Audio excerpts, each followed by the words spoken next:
台中女中有一个姓刘的教师，因为对学生讲一寡543的垃圾话，所以互学生检举。后来通报性平案调查嘛有成立，不过新的学期却互人发现，伊竟然阁去做导师。这代志爆出来了后，是互学校赶紧宣布调整名单。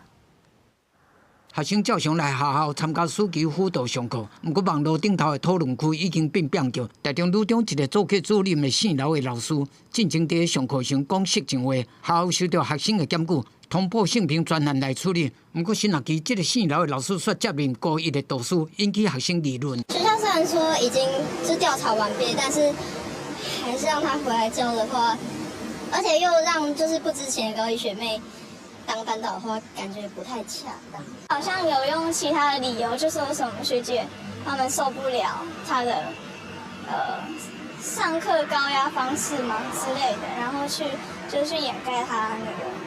个的事情。台中女中伫去年5月毕业旅营，有旅营社领队对学生做维护性骚扰，业者最后出面核实的。结果，今年113学年度顶学期发生刘老师上课时对学生做言语性骚扰的案件。 学校今年3月召开性平会调查，6月确认性骚扰成立，记小过一支调离行政职务。即马新学期安排伊做导师，风波再度滚价。学校伫10月宣布讲会调整导师的名单。那导师的这个部分是我们学校本来就有自己校内的导师轮值办法，这个是校内本来一直就都有运行的机制，所以我们只是依照顺序就是排上去。那当然我知道这样子的安排就是大家还是会有一些疑虑，所以我们就进行了调整。他们应该要针对这个老师所有上过课的学生做一次普查，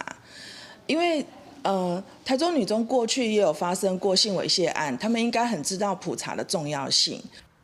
台中市教育局并无对外回应，人本基金会认为学生会伫网络出声，真明显就是对学校处理刘老师的性平案件不满，建议学校应该对迄班的学生说明，莫针对这个老师不家己学生做普查，再当互家长和学生安心。记者综合报道。